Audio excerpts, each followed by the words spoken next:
श्री वेद व्यास कृत श्रीमद्भागवतम स्कंद द्वितीय अध्याय चतुर्थ श्लोक संख्या चतुर्दश। शब्दानुवाद तात्पर्य कृष्ण कृपा मूर्ति श्री श्रीमद अभय चरणारविंद भक्तिवेदांत स्वामी प्रभुपाद द्वारा।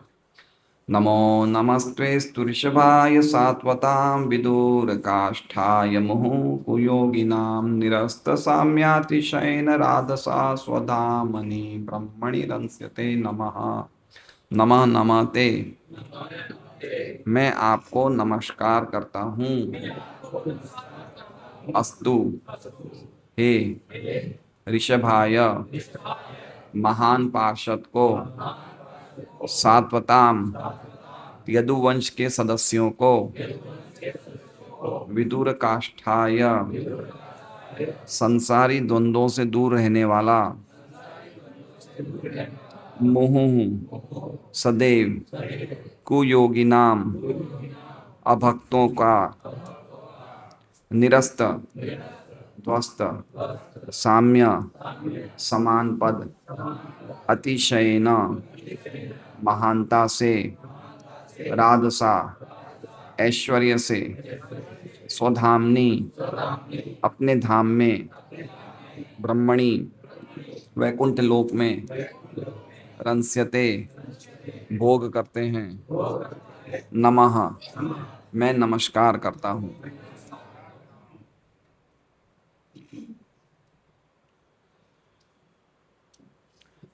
अनुवाद। मैं उन्हें सादर नमस्कार करता हूँ जो यदुवंशियों के संगी हैं और अभक्तों के लिए सदैव समस्या बने रहते हैं। वे भौतिक तथा आध्यात्मिक दोनों जगतों के परम भोक्ता हैं, फिर भी वे वैकुंठ में स्थित अपने धाम का भोग करते हैं। कोई भी उनके समतुल्य नहीं है, क्योंकि उनका दिव्य ऐश्वर्य अमाप्य है। ओम अज्ञानतिमिरान्धस्य ज्ञानाञ्जनशलाकया चक्षुरुन्मिलितं येन तस्मै श्रीगुरुवे नमः।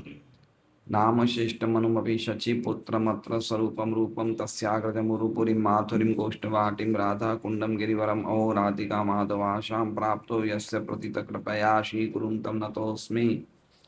वन्देऽहं श्रीगुरोः शिवतः पदकमलं श्रीगुरून् वैष्णवांश्च श्रीरूपं सहग्रजातं सहगणरघुनाथान्वितं तं सजीवं साद्वैतं सावधूतं परिजनसहितं कृष्णचैतन्यदेवं श्रीराधा कृष्णपादान् सहगण ललिता शिवशाखान्वितांश्च गुरुवैष्णव भगवान तिने स्मरण विघ्न विनाशन अनायास होय निजवांचित पूर्ण।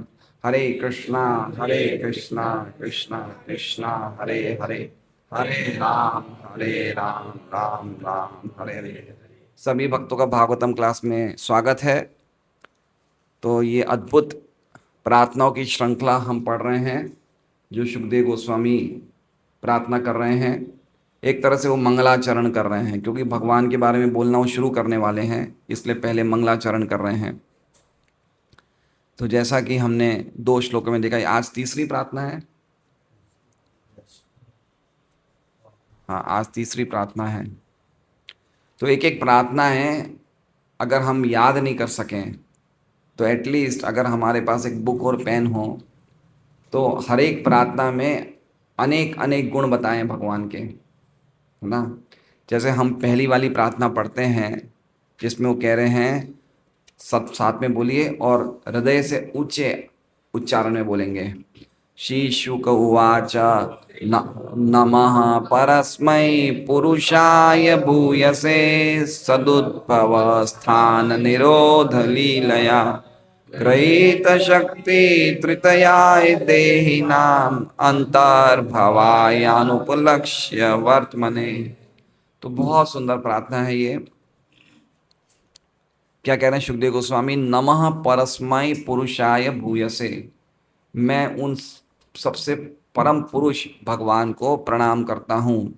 कैसे भगवान है? सद उद्भव, सद मतलब जो हमें दिख रहा है, सत मतलब ये सद जगत जो हमें दिख रहा है, दृष्ट जो हमें दृष्ट है ना। उद्भव, उद्भव मतलब उसको प्रकट करना, स्थान मतलब पालन करना, निरोध मतलब वापस उसका संहार करना। वो आप लीलाएं, आप लीला लीला में कर लेते हैं, लीला से कर लेते हैं। कैसे करते हैं?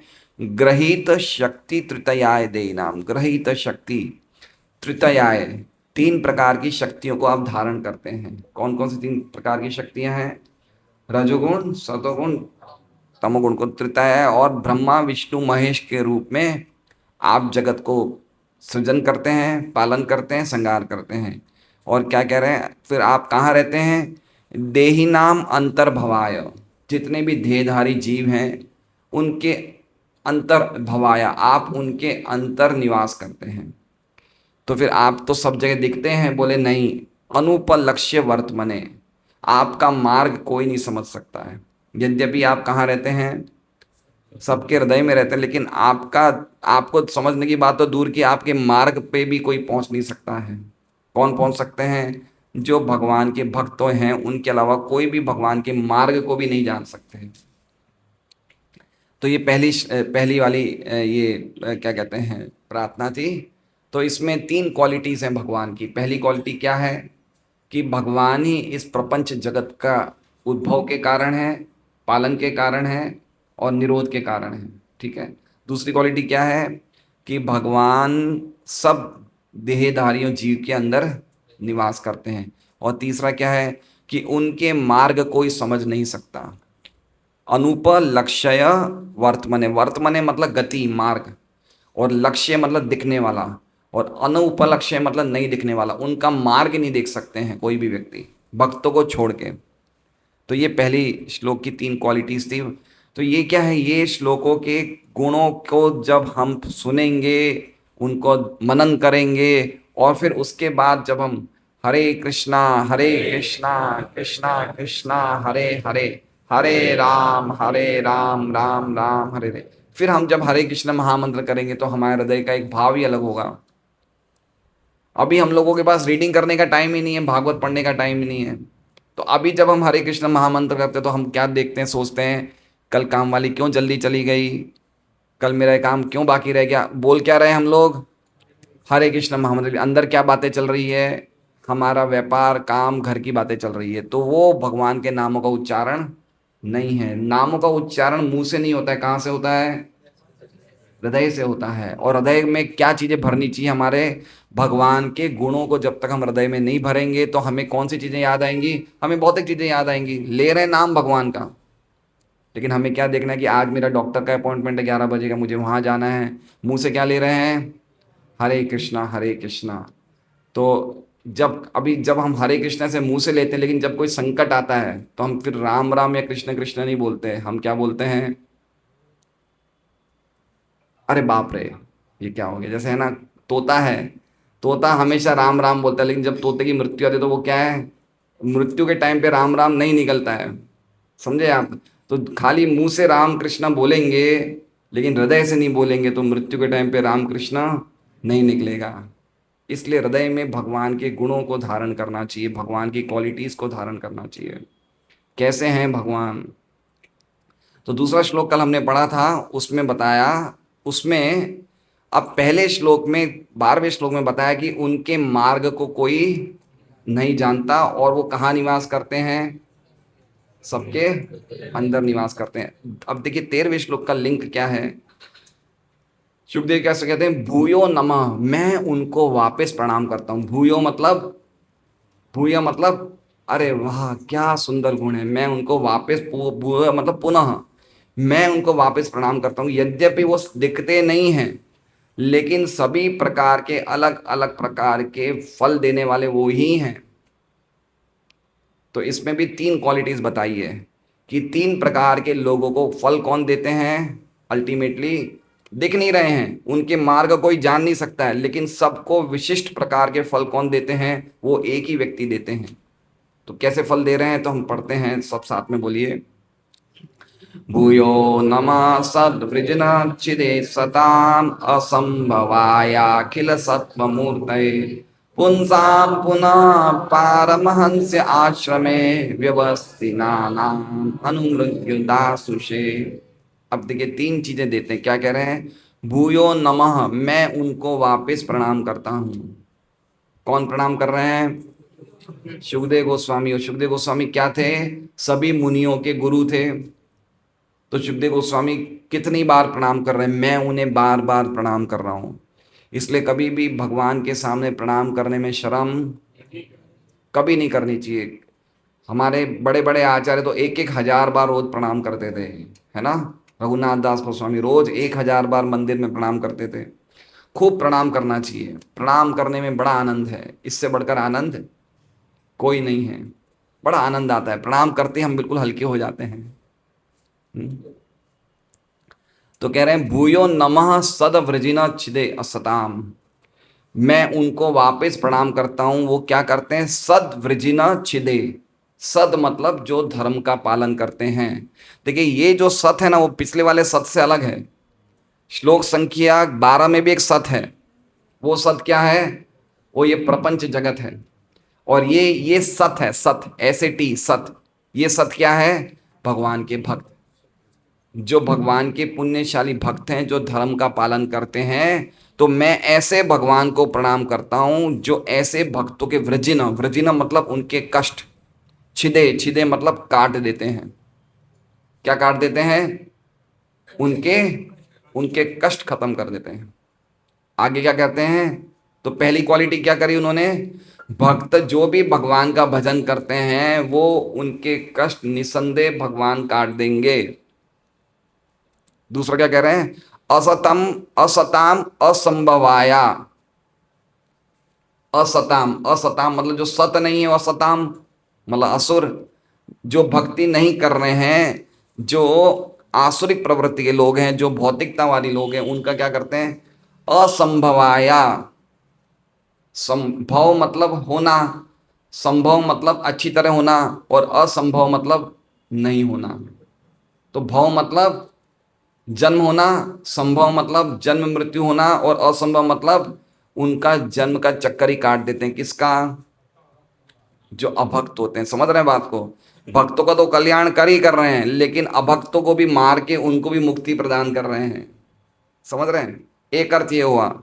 दूसरा अर्थ ये हुआ कि जो अभक्त लोग भौतिक जगत में प्रगति करके भौतिकतावादी संस्कृति को बढ़ा रहे हैं, उसको भी भगवान क्या करते हैं, असंभव, असंभव मतलब उसको भी काट देते हैं। उनको ज्यादा प्रगति करने नहीं देते, उनकी प्रगति को रोक देते हैं।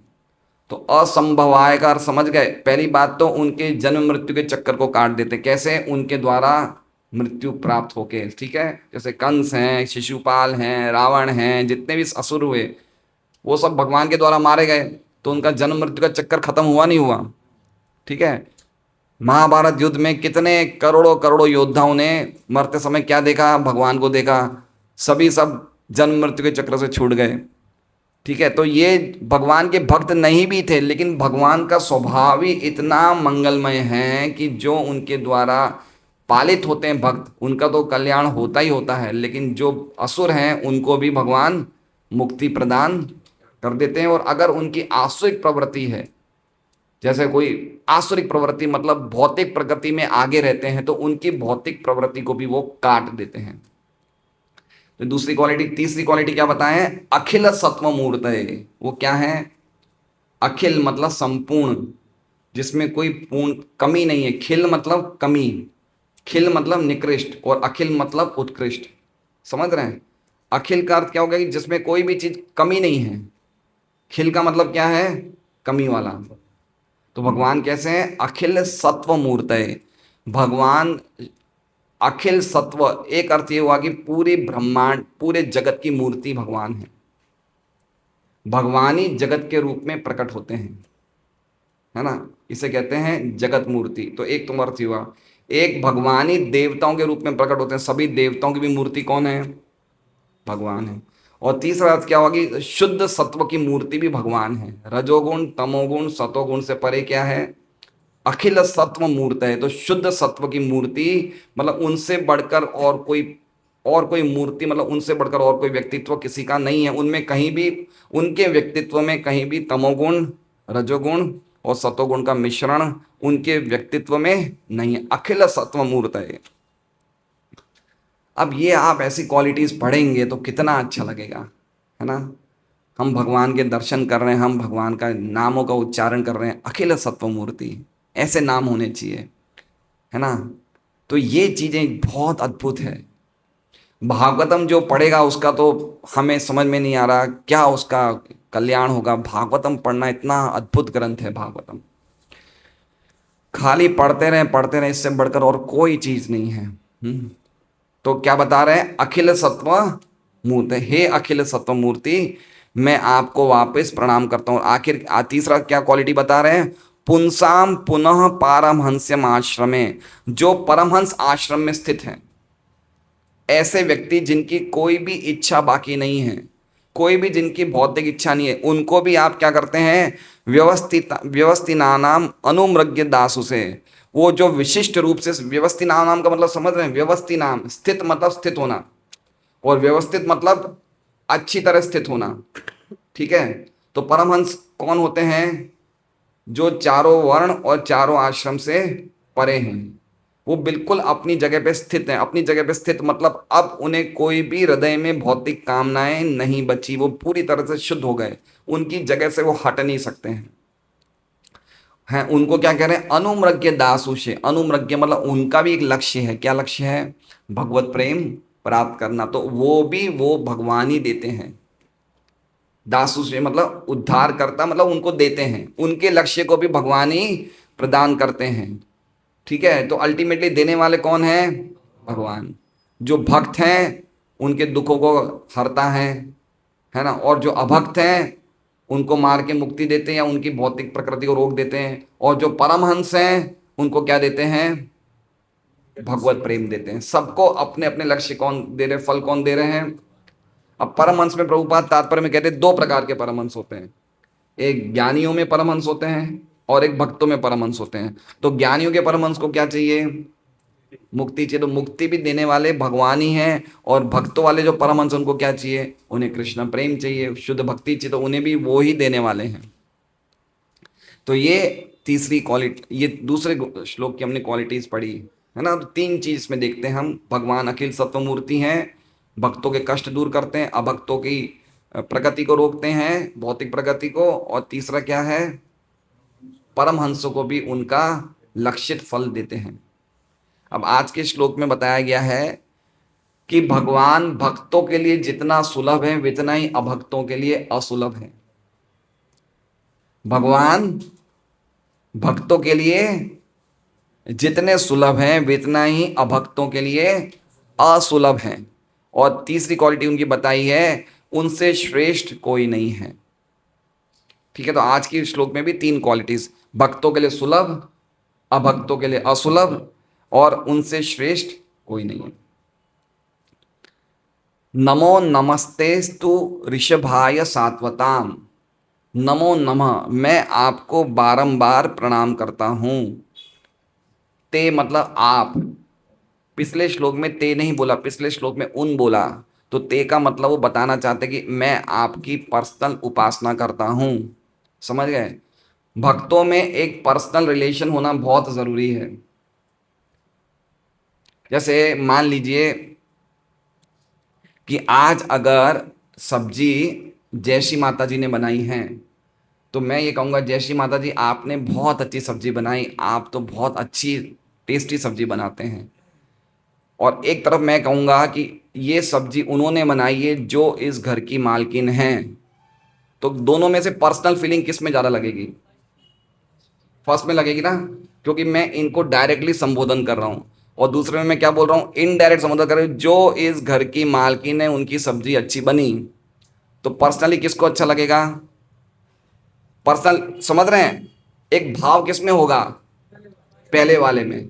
तो उसी प्रकार से सुखदेव गोस्वामी इस श्लोक में बता रहे हैं कि मेरे, आप ही मेरे उपास्य हैं, आप ही मेरे पूज्य, इसलिए ते बोल रहे हैं, ते समझ रहे हैं, ते नमो नमस्ते, ते मतलब आप, ते मतलब क्या हो गया, आप, है ना।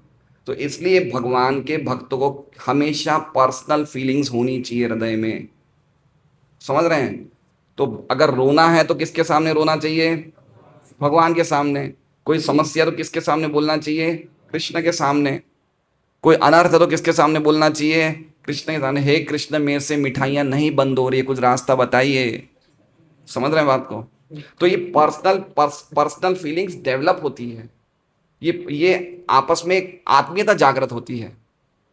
हम लोग क्या करते हैं, हम लोग भगवान के सामने खड़े होते हैं, हाथ जोड़ते हैं, देखते रहते हैं, लेकिन ऐसे पर्सनली प्रे करना चाहिए, है ना। जैसे बड़े बड़े भक्तों की प्रार्थनाएं बोलनी चाहिए, एक पर्सनल भाव होना चाहिए भगवान से। तो कह रहे हैं ते अस्तु आप ऋषभाय सात्वताम, आप सात्वतों के ऋषभ हैं। सात्वतों के ऋषभ का अर्थ बता रहे हैं, सात्वताम मतलब यदुवंशियों के। सात्वताम का अर्थ क्या बता रहे हैं, यदुवंश के सदस्यों के। और ऋषभाय का मतलब बता रहे हैं महान पार्षद। क्या बता रहे हैं, मतलब आप बड़े नहीं है, कौन बड़े हैं, यदुवंश के सदस्य बड़े, और आप उनके महान पार्षद हैं। समझ रहे हैं बात को, भगवान स्वयं परम सत्य हैं, लेकिन महाराज उग्रसेन के बाहर साइड पे खड़े रहते थे, कैसे करना है काम। समझ रहे हैं, राजा किसको मानते थे, भगवान उग्रसेन को, कैसे काम करना है। तो यदुवंश की सभा है और उसमें बड़े महान पार्षद कौन है, भगवान कृष्ण। ठीक है, तो ये बता रहे हैं भक्तों के लिए कितने सुलभ हैं, ये बता रहे हैं ना कि यदुवंश की सभा में आप खड़े हैं। अर्जुन के लिए बने नहीं बने सारथी, बने हैं ना अर्जुन के लिए सारथी, तो ये सुलभता हुई नहीं हुई। दुर्योधन के लिए मैसेंजर बने, दूत बने, अर्जुन के लिए सारथी बने, तो ये सुलभ है नहीं है भगवान। भक्तों के लिए सुलभ है नहीं है भगवान। क्या हमारे लिए सुलभ है भगवान, नहीं है, है। हम भागवतम किसके बारे में सुन रहे हैं, कृष्ण के बारे में सुन रहे हैं, सुलभ हुए नहीं हुए। हम अभी जैसे मंदिर हम साफ करते हैं, भगवान की छवि साफ करते हैं, तो हम छवि को साफ कर रहे हैं, भगवान को साफ कर रहे हैं। भगवान को हम नहला रहे हैं ना, तो सुलभ हुए नहीं हुए। हम भोग लगा रहे हैं, किसको लगा रहे हैं, कृष्ण को लगा रहे हैं, कृष्ण खा रहे हैं, तो सुलभ है नहीं है। क्या हम सुबह 4 बजे फोटोओं की आरती करते हैं क्या, हम पागल हैं क्या जो फोटो की आरती करेंगे। हम किसकी आरती करते हैं, हम राधा श्याम सुंदर की आरती करते हैं। तो सुलभ है या दुर्लभ है, सुलभ है। समझ रहे हैं, तो ये बताया है कि ऋषभाय सात्वताम मतलब यदुवंशियों के महान पार्षद को हम लोग प्रणाम करते हैं, मैं आपको प्रणाम करता हूं। आगे बता रहे हैं किन के लिए असुलभ है, तो कह रहे हैं विदुर काष्ठाय मुहु कुयोगी नाम। अब इसमें जो मुहु है इसका मतलब सदैव, सदैव आप कुयोगियों के लिए, जो योगी बनना चाहे लेकिन नहीं बन पाए तो क्या हो गए, कुयोगी। हरे कृष्ण महामंत्र देखते करते हैं लेकिन साथ में पिक्चर भी देखना है, तो ये कौन हो गए, ये सुयोगी हो गए, कुयोगी, कुयोगी हो गए। समझ रहे हैं, महामंत्र भी जप करना, साथ में होटल भी जाना है, सुयोगी या कुयोगी। इसलिए भक्तों को ध्यान रखना है, क्या बनना है, सुयोगी, कुयोगी नहीं बनना। देखिए हमें इतना अच्छा मार्ग मिला है, भगवत मार्ग, इसमें सभी प्रकार के अत्यंत आनंदमयी चीजें हैं। तो अगर हम भगवान के नामों में, भगवान की कथा में अगर हमें आनंद नहीं मिल रहा, तो आनंद हम कहाँ उठाएंगे, पिक्चरों में या होटलों में। सही बात है ना, जीव का स्वभाव क्या है, आनंद लेना है। तो इसका मतलब अगर हम ढंग से जप नहीं कर रहे हैं या हम ढंग से भक्ति के नियमों का पालन नहीं कर रहे हैं, तो वो हमारे क्या होगा, हम आनंद कहीं बाहर लेंगे। इसलिए मैंने एक भक्त, हमें पता है काफ़ी सालों से, 30-35 सालों से भक्ति करते हैं, लेकिन उनसे क्रिकेट मैच देखना नहीं छूटता है, नहीं छूटता है, वो नहीं छोड़ पा रहे हैं। तो हम समझना चाहिए कि कहीं ना कहीं हम कुछ जप करने में या कुछ नियमों का पालन करने में या भक्तों का संग करने में या गीता भागवत पढ़ने में, यहाँ पे हम लोग क्या पढ़ रहे हैं, ढीले पढ़ रहे हैं। तो क्या कह रहे हैं भगवान, शुक्रिया गोस्वामी कह रहे हैं विदुर काष्ठाय। विदुर मतलब दूर, और काष्ठाय मतलब दिशा या स्थिति। विदुर काष्ठाय का अर्थ क्या हो गया, आप जो यदुवंशियों में एक सदस्य बन के थे, अब वो ही आप जो हैं, आप उन लोगों के लिए बहुत दूर हैं। क्या है, एक तो काष्ठा का अर्थ होता है दिशा, और एक होता है स्थिति। और विदूर मतलब बहुत ज्यादा दूर, दूर और आगे विदूर। विदूर मतलब आप उनके लिए बहुत ज्यादा दूर हैं, या आपकी दिशा ही नहीं दिखती। किनको, कुयोगी नाम। तो कुयोगी नाम में अलग अलग चीजें हैं। एक तो कुयोगी अभी हमने चर्चा करी, जो भक्त ढंग से भक्ति वो कुयोगी। दूसरे कुयोगी कौन है? जो व्यक्ति भौतिक जगत में ऐशो आराम करने वाले लोग हैं, जो अपनी इंद्रियां भगवान की सेवा में, वो कुयोगी। तीसरे कुयोगी कौन है? जो निर्विशेषवादी हैं, जो भगवान की पर्सनल रूप की उपासना नहीं करते, निराकार रूप की उपासना करते हैं, वो सब भी कुयोगी हैं। तो प्रभुपाद टीका में बताएंगे ये सब कुयोगी हैं। भौतिकतावादी लोग कुयोगी हैं, जो भक्त ढंग से भक्ति नहीं कर रहे हैं, उसका वह चर्चा इसमें नहीं किया टीका में, लेकिन एक श्लोक में पहले स्कंद में आया, कुयोगी की चर्चा करी है। और जो निर्विशेषवादी हैं, जो भगवान कोई रूप को नहीं स्वीकार करते हैं, वो सब कौन है? ठीक है। अब जैसे खुलेआम जो नास्तिक, जैसे हिरण्यकश्यप थे, उन्होंने प्रहलाद से क्या पूछा? कहाँ है विष्णु, कहाँ है विष्णु? तो उसके लिए नहीं दिख रहे ना, तो प्रहलाद महाराज अरे ये है तो खंबे में। तो भक्तों के लिए सुलभ है, लेकिन असुरों के लिए क्या है? देखिए एक बात समझ लीजिए, जितना ज्यादा हम इंद्रियों को भगवान की सेवा में लगाएंगे, उतना ज्यादा हमारे लिए भगवान सुलभ हो जाएंगे। जितना ज्यादा इंद्रियों को भगवान की सेवा से करना चुराएंगे, उतना ज्यादा भगवान हमारे लिए दुर्लभ हो जाएंगे। एक बिल्कुल सिंपल फॉर्मूला है। इंद्रियों को भगवान की सेवा में लगाए रखो, तो किसकी सेवा कर रहे हैं? अरे जब जिसकी सेवा कर रहे हैं तो उसका दर्शन हो रहा है, नहीं हो रहा, सुलभ ही है ना। जब हम सेवा कर रहे हैं, भगवान रामायण में महाराज लिखते हैं कि सेवा करना मतलब दर्शन करना। तो जो व्यक्ति, जो भक्त भगवान की सेवा में लगे रहते हैं, उनको दर्शन हर एक टाइम पे हो रहा है। और वही हम सेवा से अगर जी चुराते हैं, तो हमारे भगवान मुश्किल हो जाते हैं, दुर्लभ हो जाते हैं। आज कोई भी भौतिकतावादी व्यक्ति को पूछे हैं कि भगवान की प्राप्ति हुई है, या भगवान कौन है, या भगवान कब दिखेंगे, वो मानेंगे नहीं इन बातों को। कौन भगवान, कब होगा दर्शन, कैसे है भगवान, किसी को पता है क्या? नहीं। कोई को आप ये भी पूछ लें, जो भक्ति में नहीं है ऐसे व्यक्ति को, भगवान कौन है, इसका जवाब देने में भारी पड़ जाएगा। हम हमारे छोटे बच्चे हैं, ये भी बता देंगे भगवान कौन है। कौन है भगवान? कृष्णा। क्या उम्र है बेटा? 10 साल। 10 साल की बच्चा बता रहा है कृष्णा भगवान है। पूछ लीजिए किसी से, कोई बता पाएगा? तो ये समझ रहे हैं, भक्तों के लिए भगवान क्या है? सुलभ। और अभक्तों के लिए भगवान क्या है? असुलभ। बिल्कुल स्पष्ट बात है। तो विदुर काष्ठाय मुहु कुयोगिना, समझ गए इसका अर्थ?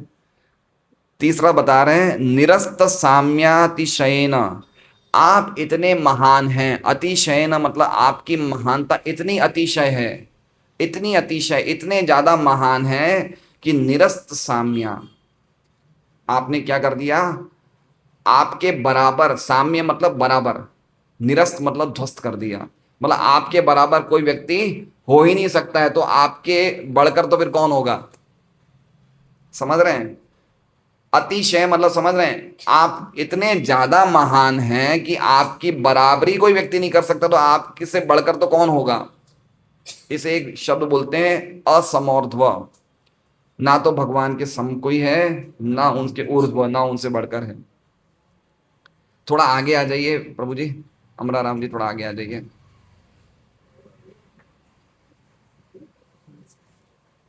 से आप सब पहले हैं ना, पहले से आगे बैठ रहे हैं, चारों में डिस्टर्बेंस रहता है। सही बात है। आगे आ जाइए।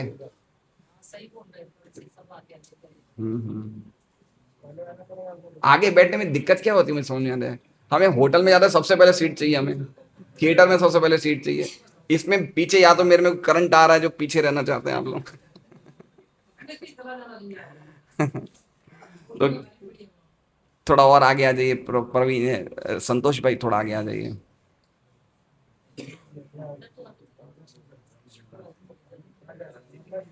तो अतिशयन का मतलब समझ रहे हैं? मतलब समझिए, इतनी अच्छी क्वालिटी है। आप भौतिक जगत में आपके पास एक भी गुण ऐसा नहीं है हमारे पास जिसमें हम बिल्कुल नंबर 1 हैं। समझ रहे हैं बात को? समझ रहे हैं क्या मैंने कहा अभी? कि हमारे पास एक भी ऐसा गुण नहीं है जिसमें हम बिल्कुल परफेक्ट है, नंबर 1 है कोई गुण नहीं। अगर हम ये भी बोलना चाहेंगे कि मैं सबसे गिरा हुआ हूं, तो उसमें भी हम फर्स्ट नहीं हैं। हम जगाई मधाई से आगे नहीं जा सकते। पॉइंट समझ रहे हैं? समझ रहे हैं बात को? जगाई माधाई क्या करते थे पता है? शास्त्र को पढ़ते थे, कौन कौन से पाप है वो करते थे वो। इतने एक्सपर्ट थे गिरने में। तो हम कोई भी चीज में एक्सपर्ट नहीं है, नंबर वन कोई में नहीं है। भौतिक जगत में हम ही नहीं, कोई भी व्यक्ति आप देख लीजिए भौतिक जगत में, अगर कोई ना कोई व्यक्ति सबसे शक्तिशाली होगा तो उससे बढ़कर कोई ना कोई एक मिल ही जाएगा। कोई व्यक्ति सबसे धनी होगा तो उससे बढ़कर कोई ना कोई एक आ ही जाएगा। कोई व्यक्ति चाहे कितने ही बड़े बड़े खेल कूद में रिकॉर्ड बनाए, लेकिन उसका रिकॉर्ड कुछ समय के बाद टूट ही जाएगा। सही बात है नहीं है? समझ रहे हैं? देखिए आप, इनको क्या नाम है, रावण बड़ा शक्तिशाली था। रावण को 6 महीने तक काक में घुमाया किसने? हैं? बलि ने भी, और एक कार्तवीर्यार्जुन थे, उन्होंने भी। कार्तवीर्यार्जुन इतने ज्यादा शक्तिशाली थे, और कार्तवीर्यार्जुन को बड़े आसानी से काट दिया किसने? परशुराम ने। तो एक से ऊपर एक, कोई ना कोई एक समय तक कोई भी व्यक्ति नंबर वन पे रह ही नहीं सकता, कोई ना कोई आगे आ जाएगा। ये भौतिक जगत की प्रकृति है। लेकिन भगवान कैसे हैं? निरस्त साम्य अतिशय न। भगवान इतने ज्यादा अतिशय महान हैं कि उनकी बराबरी कोई नहीं कर सकता। बढ़ के तो बात ही अलग क्या है। क्या लगता है ये गुण नहीं है? ये हम ऐसे व्यक्ति की सेवा कर रहे हैं जो हर चीज में नंबर वन है। कितनी अच्छी बात बताई है। आगे कह रहे हैं राधसा। राधसा मतलब आप अपने ऐश्वर्य से, राधसा का अर्थ क्या हो गया? आप अपने ऐश्वर्य से स्वधामनी ब्रह्मणी, आप अपने खुद के धाम में ब्रह्मणी, जो ब्रह्म है, स्वयं ब्रह्म है, रंस्यते नमः, आप वहां पे हमेशा रमण करते हैं। ऐसे मैं आपको प्रणाम करता हूं। किनके धाम में रमण करते हैं? स्वधामनी। ये स्वधामनी बहुत इंपॉर्टेंट शब्द है। ये स्वधामनी मतलब समझ रहे हैं? उनका खुद का धाम। ये जगह हमारी खुद की है क्या? हम बोल सकते हैं स्वधामनी है। स्वर्गलोक किसका है? स्वर्गलोक में इंद्र, इंद्र स्वर्गलोक का स्वधामनी है इंद्र का। इंद्र भी स्वर्गलोक में भाड़े पे रहते हैं। उनको भी एक मनवंतर के बाद निकाल दिया जाएगा। वो भी भाड़ूत हैं, वो भी भाड़ूत है। तो हमारी तो क्या औकात है। कोई भी अपने अपने धामों में परमानेंटली नहीं रहता, लेकिन एक भगवान ही अपने धाम में स्वधामनी। और उसी प्रकार से कह रहे हैं रमस्यते। रमस्यते मतलब भ्रमण करते। किनके साथ? उनके शुद्ध भक्तों के साथ। उनके शुद्ध भक्तों के साथ, जो प्रेमी भक्त हैं उनके साथ, उनके धाम में क्या करते हैं? रमण करते हैं। ब्रह्मणी का अर्थ वैकुंठ लोक भी हो गया, गोलोक भी हो गया, आध्यात्मिक लोक हो गया। तो ऐसे भगवान को मैं नमस्कार करता हूं। ठीक है। तो अब हम लोग एक बार ये श्लोक बोलेंगे। बहुत ही सुंदर श्लोक है, अद्भुत श्लोक है। इनके मीनिंग्स का मनन करते हुए, इनके अर्थों का मनन करते हुए एक बार हम बोलेंगे ये श्लोक, और देखेंगे कि हम लोग कौन सी कैटेगरी में हैं। कहीं हम कुयोगी तो नहीं है? क्या नहीं है? अगर हम हैं तो प्रयास करिए। अगर मुझे बाहर खाने का शौक है, बाहर घूमने घामने का शौक है, पर्टिकुलरली होटल, पिक्चर, तो इस इन चीज़ों को मैं अपने जीवन से, मुझे कुयोगी नहीं बनना है। कुयोगी के लिए भगवान दूर है। आप समझ रहे हैं? अरे ब्रह्मा जी भी नहीं पहचान पाए ये कृष्ण कैसा है, ये तो नाश्ता खा रहा है उल्टे हाथ से। ये कृष्ण सचमुच भगवान है? इंद्र भी विमोहित हो जाते हैं भाई। इंद्र भी विमोहित हो जाते, लड़ने लग गए भगवान से। सत्यभामा का पारिजात वृक्ष उठा के लेके तो भगवान से लड़ने लग गए। तो बड़े बड़े देवता भी कभी कभार कुयोगी बन जाते हैं। तो हमारी तो क्या औकात। इसलिए जो हमारे आचार्य ने बोला है उन नियमों को ढंग से पालन करें, तो ही कहीं जाके हम भगवान के लिए, भगवान हमारे लिए सुलभ होंगे। कहीं लिखा है गीता जी में, तस्या हम सुलभ पार्थ 8.14, अनन्य चेता सततम यो माम स्मृति नित्यशः तस्या हम सुलभ पार्थ। तो ये सुलभ बनना है हमें। भगवान सुलभ है। भक्तों के लिए क्या दिक्कत है? 24 घंटे कृष्ण भावनामृत में रहे तो हमारे लिए भगवान सुलभ है। हमें कहाँ नहीं दिखते? तो हर सुबह से लेकर शाम तक हम भगवान के तो सब कर रहे हैं, तो सुलभ हुए नहीं हुए? तो क्या कहा था मैंने? बोला क्या मैंने श्लोक? अच्छा, कहाँ चला गया? ठीक है, हम साथ में बोलते हैं। नमो नमस्ते ऋषभाय सात्वताम विदुर काष्ठाय मुहुः योगिनाम निरस्त साम्यातिशयेन राधसा सौदामणि ब्रह्मणि रमस्यते नमः। अब कुछ समझ के अच्छा लग रहा है? कितना कितनी चीजें हम समझ पा रहे हैं। श्रीधर स्वामी की टीका पढ़ते हैं। सात्वताम भक्तोनु ऋषभाय पालन करनार ने नमस्कार। अब इसमें सात्वताम का अर्थ बताया भक्त। क्या बताया श्रीधर स्वामी ने? भक्तगण। भक्तगण को भी सात्वत बोलते हैं। और ऋषभाय मतलब उनके पालन करने वाले। तो भक्तों के पालन करने वाले भगवान को मैं नमस्कार करता हूं। आगे कह रहे कुयोगी नाम से अत्यंत दूर रहते हैं। काष्ठा, काष्ठा का मतलब दिशा बताया है।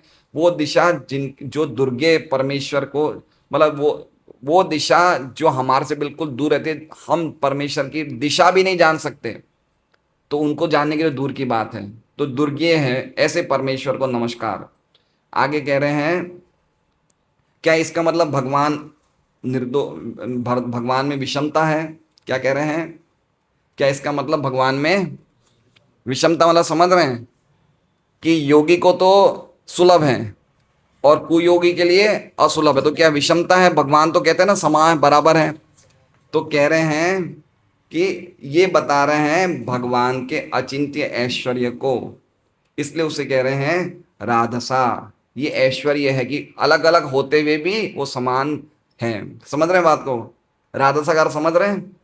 ये भगवान का ऐसा ऐश्वर्य है कि यद्यपि हमें लग रहा है कि भक्तों पे कृपा कर रहे हैं और अभक्तों को दर्शन नहीं दे रहे हैं, लेकिन फिर भी उनका ऐश्वर्य इतना महान है कि ये करते हुए भी वो निर्दोष है, उनमें कोई दोष नहीं है। स्वधामनी का अर्थ बता रहे हैं स्वरूप ब्रह्म में रमण करने वाले परमेश्वर को प्रणाम। ठीक है, अब विश्वनाथ चक्रवर्ती ठाकुर की हम टीका पढ़ते हैं।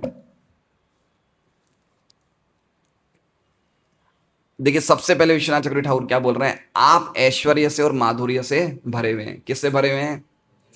ऐश्वर्य से और माधुर्य से। तो इस श्लोक में दोनों चीजें, ऐश्वर्य भी है, माधुर्य भी है। तो बता रहे हैं कंटिन्यूअली आई ऑफर, मैं आपको वारंवार प्रणाम करता हूं। नमो नमः का क्या बता रहे हैं? सुखदेव गोस्वामी बोल रहे हैं हमें प्रणाम करने में जान हमारी आ जाती है। कितनी बार प्रणाम करें? कभी कभी सीनियर डिवोटीज आते हैं, एक बार तो कर लिया था प्रणाम, कितनी बार करूं मैं? लेकिन यहां क्या कह रहे हैं? वारंवार प्रणाम। देख लिया सुखदेव गोस्वामी, ये सुखदेव गोस्वामी जो पूरी दुनिया के लीडर हैं मुनियों के, वो हमें सिखा रहे हैं कि कितनी बार प्रणाम करना चाहिए। प्रणत पाल भवाब्दि बोतम, भगवान कहते हैं जो एक बार भी मुझे प्रणाम करते उसकी रक्षा मैं करूंगा। अच्छा ये बताइए कि इस्कॉन में आने से पहले हम प्रणाम करते थे क्या? करते थे? खड़े खड़े हाथ जोड़ते थे या फिर ऐसे करते थे? सही बात है। अब यहाँ तो इस्कॉन में आने तो होलसेल में प्रणाम देखते हैं, कोई तुलसी जी को प्रणाम कर रहा है, कोई वैष्णव को प्रणाम कर रहा है, कोई साइड से प्रणाम कर रहा है। कोई कोई बोलते भाई आप साइड से क्यों कर रहे हो? है ना?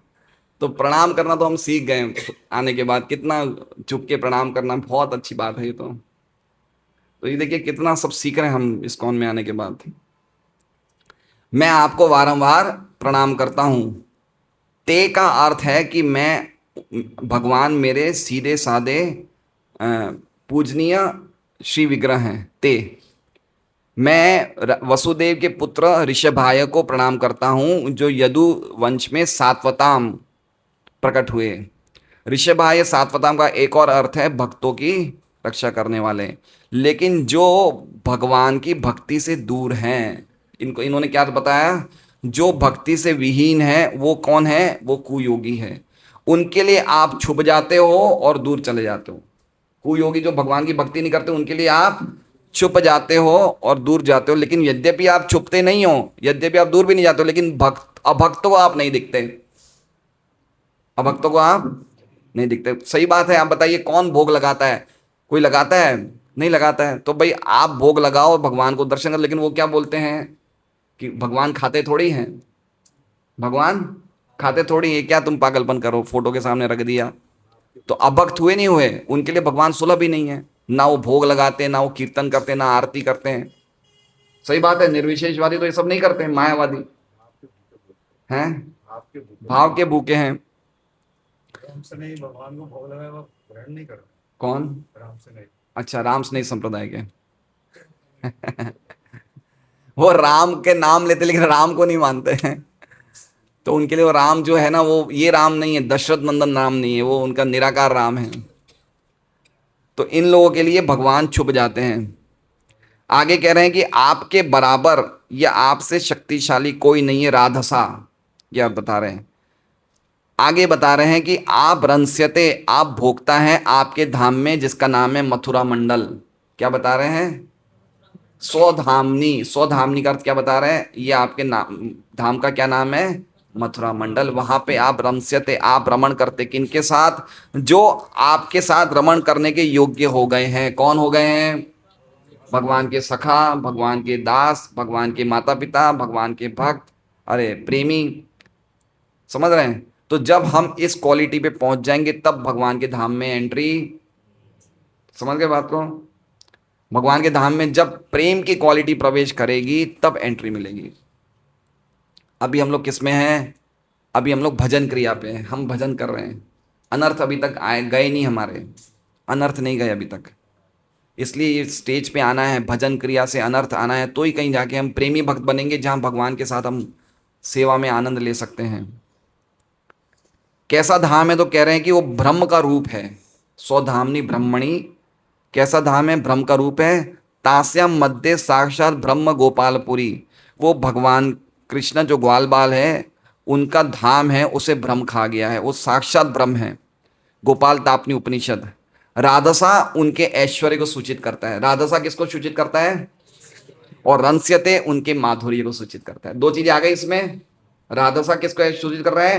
कि उनसे बढ़कर कोई नहीं। ऐश्वर्य हुआ नहीं हुआ भाई? उनसे बढ़कर कोई नहीं है, उनसे बराबर कोई नहीं है। तो इसमें ऐश्वर्य सूचित हो रहा है नहीं हो रहा है? तो किस शब्द से सूचित हो रहा है? राधसा। और रंस्यते मतलब वो रमण कर रहे हैं। तो रमण व्यक्ति कब करता है? जब माधुर्य होता है। माधुर्य रमण का कारण होता है, मीठापन।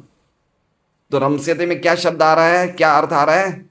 रमण, माधुर्य का। समझ रहे हैं बात को? जब कुछ मीठा होगा तो ही तो हम उसका आस्वादन करेंगे ना। सही बात है।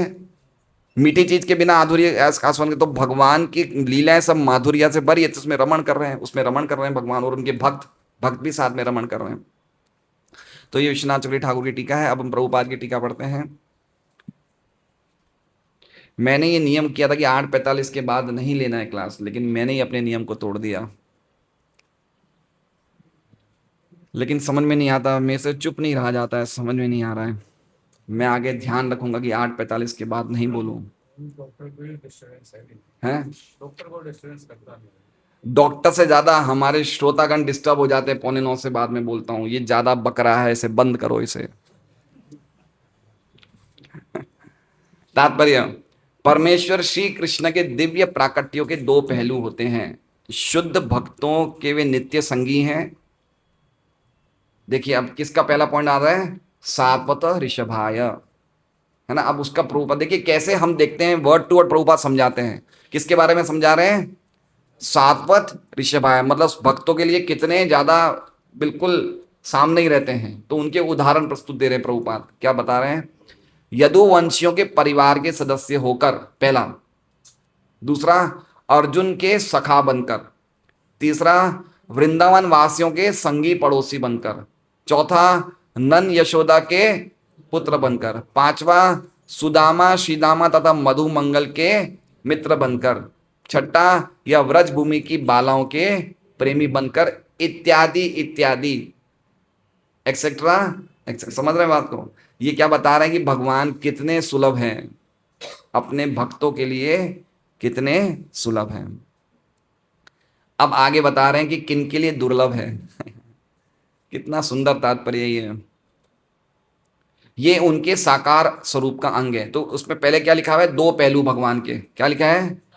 परमेश्वर कृष्ण के दिव्य प्राकट्यों के दो पहलू होते हैं। तो पहला पहलू क्या है? उनका पर्सनल फॉर्म, उनका रूप पहला फॉर्म है। अब कोई लोग उनके रूप को नहीं मानते हैं, वो उनका दूसरा पहलू है। समझ गए? तो भगवान साकार है निराकार है? भगवान साकार भी है। समझ, ये एग्जैक्ट, ये परम सत्य की सबसे बेस्ट डेफिनेशन है। हम ऐसा नहीं बोलेंगे कि भगवान साकार, ये निराकार भी उनके रूप का एक पहलू है। समझ रहे हैं? जैसे व्यक्ति की छाया उसके ऊपर ही तो डिपेंडेंट है। छाया किस पे आश्रित है? जब व्यक्ति चलता है तो उस पीछे छाया आती है ना, तो भगवान का जो निर्विशेष रूप है वो भी भगवान पे ही आश्रित है। तो हम ऐसा नहीं बोल सकते भगवान निराकार नहीं है, वो भी उनके रूप का एक पहलू है। ये बातें समझनी चाहिए। इसलिए प्रभुपाद कह रहे हैं इसमें, देखिए पॉइंट क्या कह रहे हैं, प्राकृतिक के दो पहलू हैं। समझ रहे हैं बात को, कितना इंपॉर्टेंट, एक एक बात समझिए ध्यान से। अपने निर्विशेष पहलू में वे ब्रह्म ज्योति की किरणें प्रसारित करते हैं जो असीम तथा सर्वव्यापी। ब्रह्म ज्योति की किरणें कहाँ से निकलती है?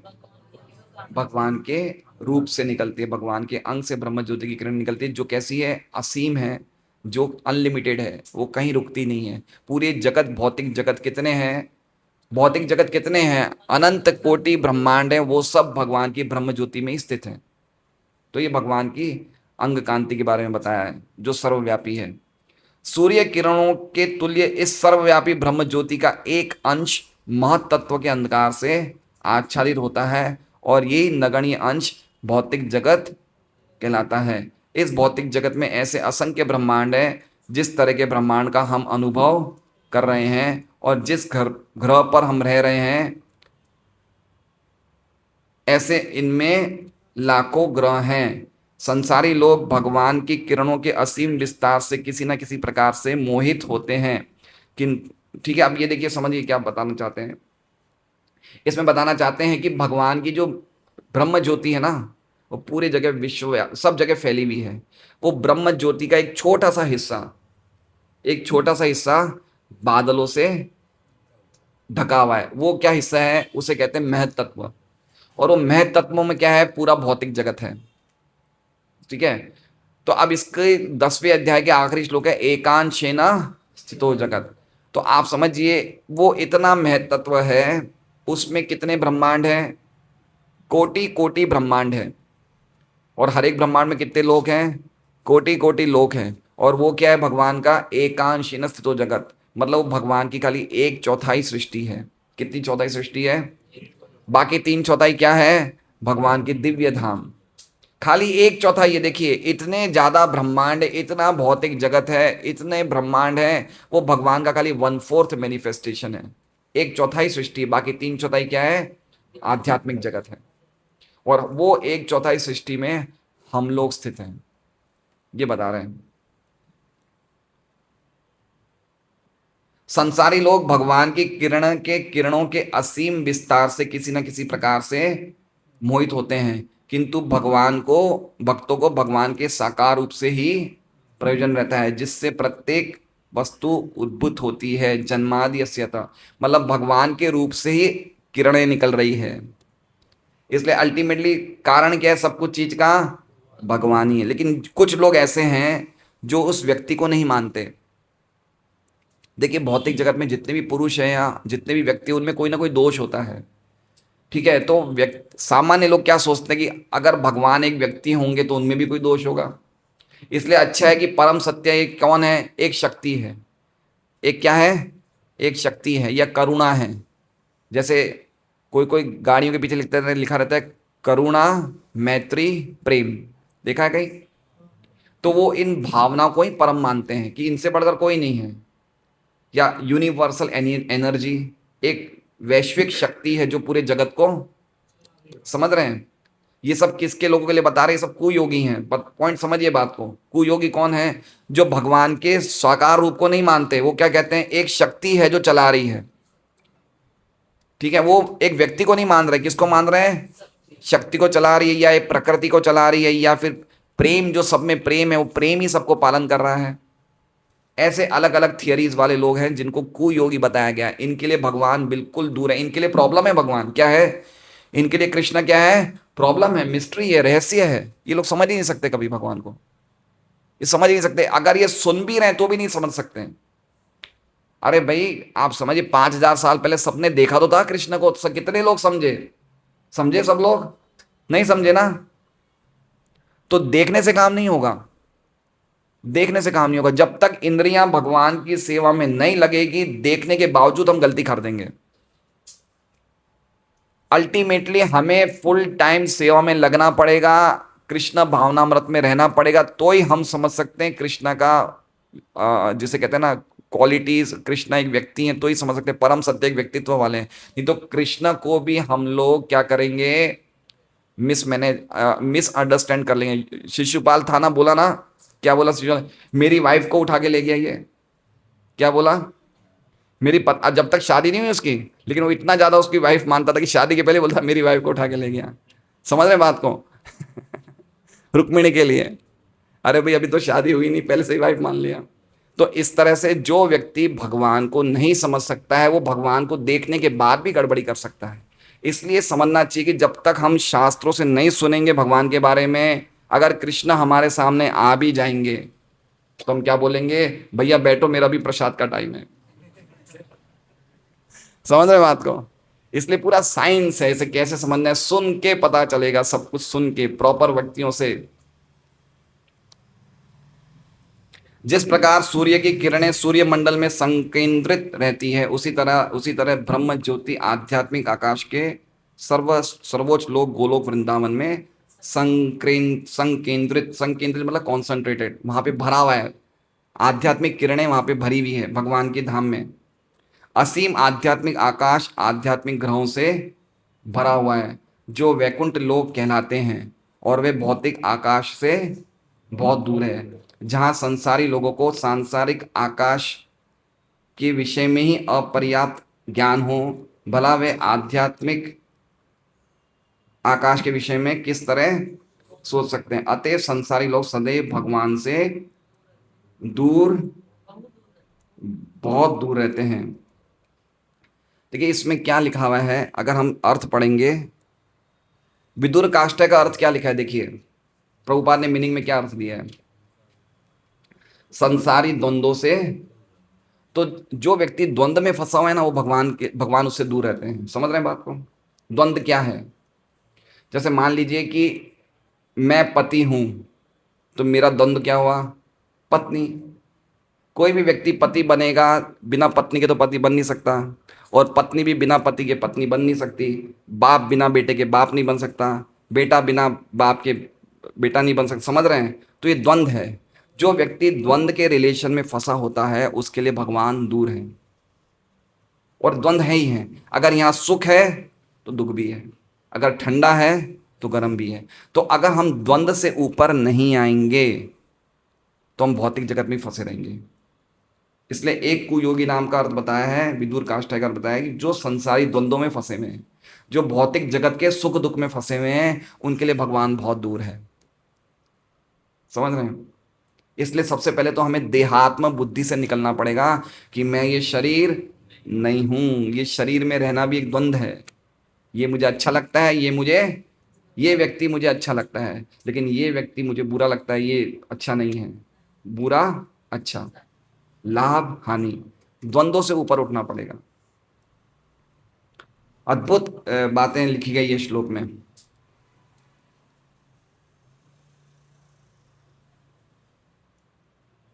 अतएव संसारी लोग सदैव भगवान से बहुत दूर रहते हैं। भविष्य में यदि वे ऐसा यंत्र बना भी लें जिनकी गति वायु या मन के वेग के तुल्य हो, तो भी संसारी मनुष्य आध्यात्मिक आकाश के लोकों तक पहुंचने की कल्पना नहीं कर सकते हैं।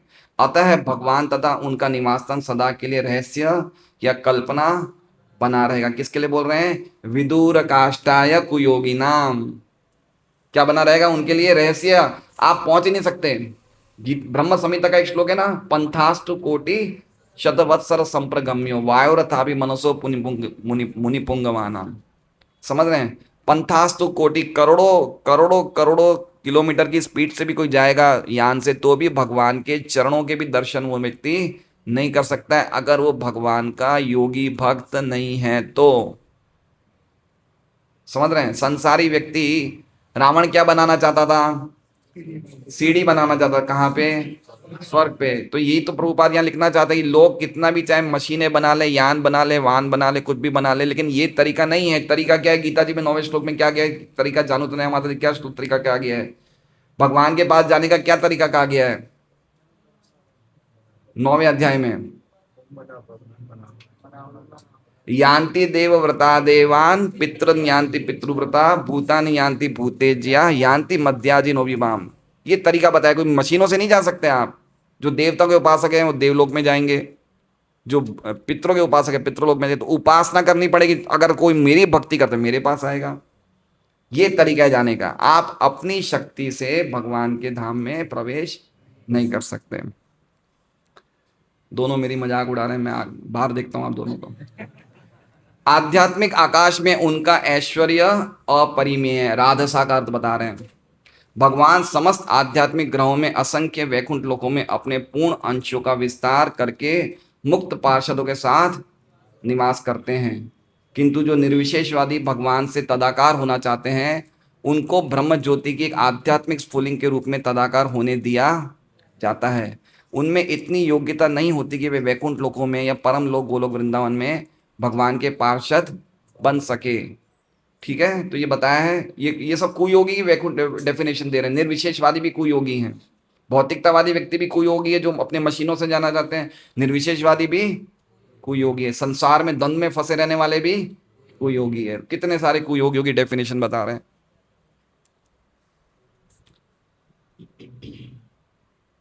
भगवान भगवत गीता में जिसका उल्लेख भगवत गीता में मत धाम के रूप में हुआ है और इस श्लोक में स्वधाम कहा गया है। भगवत गीता में अब देखिए बता रहे हैं स्वधामनी के बारे में बता रहे हैं। किसके बारे में बता रहे हैं? स्वधामनी का क्या डेफिनेशन है गीता में 15.6। ये श्लोक बहुत ही फेमस है। न तद भासयते सूर्यो न शशांको न पावक यत् गत्वा न निवर्तन्ते तद धाम परमम। भगवान के स्वधाम में न तो सूर्य प्रकाश की आवश्यकता पड़ती है, न चांदनी की, न बिजली जगमगाने की। वो धाम या स्थान सर्वश्रेष्ठ है और जो भी वहाँ जाता है वो फिर कभी इस भौतिक जगत में। अब ये श्लोक अगर आप देखेंगे, गीता जी का 15.6 का श्लोक है। अगर घर जाके आपको समय मिले तो इस श्लोक का तात्पर्य पढ़ लीजिएगा। इस श्लोक पे तात्पर्य में लिखते हैं प्रभुपाद कि व्यक्ति को इतनी अद्भुत जानकारी मिल रही तो भी व्यक्ति आकर्षित नहीं होता भगवान के धाम जाने के लिए। समझ रहे बात को? एक पॉइंट समझिए, खाली हमें इतना पता चल जाए यहाँ से कड़ोदरा कितना किलोमीटर दूर है? 15 किलोमीटर दूर है। अगर हमें कड़ोदरा में पता चले कि एक कड़ोदरा में एक ऐसी बिल्डिंग है जिस बिल्डिंग में जाने के बाद व्यक्ति बुढ़ा नहीं होता है, बीमार नहीं होता है, तो उस बिल्डिंग के फ्लैट के रेट कितने बढ़ जाए? आप समझ रहे हैं? हम सबका तांता लग जाए उस बिल्डिंग को देखने के लिए कि भाई ऐसी कौन सी बिल्डिंग है जिसमें व्यक्ति बूढ़ा ना बीमार होता है। ऐसा कौन सी बिल्डिंग है जहां व्यक्ति हमेशा प्रसन्नचित रहता है? मन करेगा नहीं करेगा? तो एक सामान्य बिल्डिंग को देखने के लिए हम आकर्षित हो जाते हैं। और ये जो जानकारी मिल रही है, ऐसी कोई जगह है ना जहाँ सूर्य की आवश्यकता है ना चंद्र की, क्या हम आकर्षित नहीं होते? क्यों नहीं हो रहे? हमारी श्रद्धा की कमी है, हमारी भक्ति का ढीलापन है। हमें आकर्षित नहीं होना चाहिए। अगर मान लीजिए कोई ऐसी इंफॉर्मेशन मिल जाएगी, बड़ौदा में एक ऐसा एरिया जहाँ पे लोग उड़ते हैं, वहाँ जाने से ही आप उड़ना शुरू कर दोगे, तो हम जाएंगे नहीं जाएंगे? भाई देखो तो सही, उड़ के देखो तो। देखिए द्वारका का जो धाम था ना, द्वारका की जो सभा थी, क्या नाम था? सुधर्मा। वो सुधर्मा हॉल में जाने के बाद व्यक्ति को भूख प्यास नहीं लगती थी, वो बूढ़ा बीमार नहीं होता था, मृत्यु नहीं आती थी। तो क्यों, जब ऐसी सब जानकारियों से हम आकर्षित हो जाते हैं, तो भगवान यहाँ कह रहे हैं कि एक ऐसी जगह है मेरी जहाँ पे कोई डुप्लीकेट लाइट की जरूरत। यहाँ पे हमें लाइट चाहिए ना, चाहिए ना, यहाँ पे सूर्य चाहिए, चंद्र चाहिए, अग्नि चाहिए, लेकिन वो ऐसी जगह है जहाँ जाने के बाद व्यक्ति वापस, लेकिन हमें बिल्कुल अटैचमेंट ही नहीं, हम जाए वहाँ पे। भगवान का धाम जाना हमारा लग्जरी नहीं है, हमारी आवश्यकता है। रोटी सब्जी खाना हमारी आवश्यकता है, लग्जरी है। लग्जरी को क्या बोलते हैं हिंदी में? सुख सुविधा। हमारी आवश्यकता है। तो भगवान के धाम जाना भी क्या है? हमारी आवश्यकता है। उद्धव जी आज भगवान कृष्ण को कह रहे थे कि हम लोग ऐसे जीव हैं जो एक बड़े गड्ढे में गिरे हुए हैं, अंधकार के गड्ढे में, और उस गड्ढे में काल रूपी सांप ने हमें डस दिया है। हम ऐसे जीव हैं, लेकिन आप आपके वचनों की अमृत वर्षा बरसाइए जिससे कि हम मोक्ष की तरफ जाएं। तो हम लोग कहाँ गड्ढे में गिरे हैं? ये अंधकारमय गड्ढा है ये, और उसमें भी काल रूपी सांप ने या तो हमें काट दिया है या काटने वाला है ना। काट लिया नहीं काट लिया है? इसका क्या नाम है?